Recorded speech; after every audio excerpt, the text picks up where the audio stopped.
My next upload today on the 16th of April, not the 26th of April, not the 26th of March,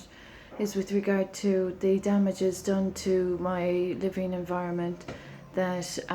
the regulatory body would not be tolerant of. So, as I've mentioned, there's been spiritual violence conducted in this community since I gave birth in a treasonous offence against my child and I and our royal lineage. Basically, the offence of that violence, spiritual violence, has continued in this current abode, where there have been bodily integrity damages and the culprits threatening further disruptions of the peace in a paranormal sense, due to their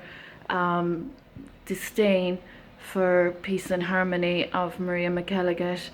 and also due to their exacerbatory retaliatory offences that are still not resolved legally. So basically the environment has been damaged of this abode by what they call or acknowledge as computational developments, and that have not been consented to and that have damaged the atmosphere of this apartment. The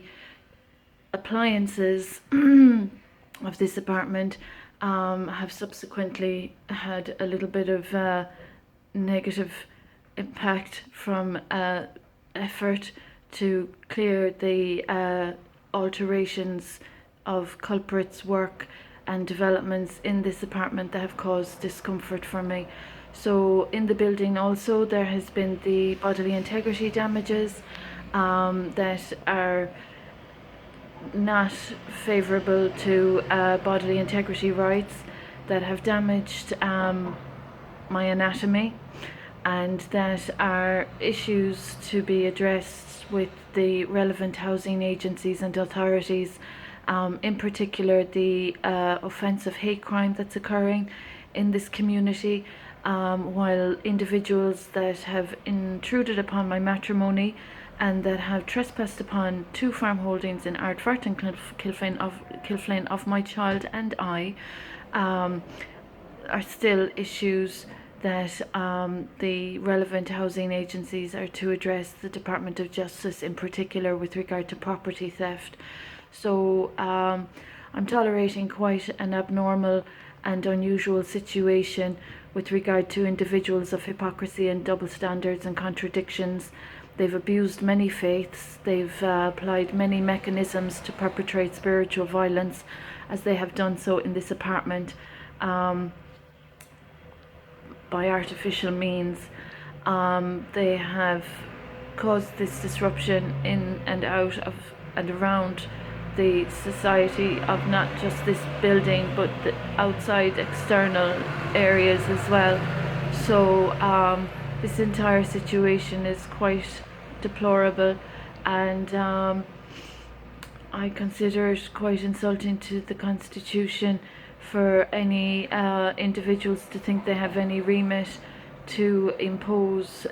where a human being is experiencing damages to her anatomy and bodily integrity, and where there are other extenuating circumstances with regard to property theft and financial theft. So professionals of the Child and Family Agency that have harassed my privacy in this accommodation and that have caused discomfort and damages to my son in an unlawful care order is a bigger issue of this matter also. So the evasion and avoidance tactics, as I've referred to, and the constant spiritual violence and bodily integrity damages are an issue that I'd appreciate the ECHR addressing from my application in 2019, when offences in this apartment commenced with individuals acquiring and detaining information unethically and unlawfully while damaging bodily integrity.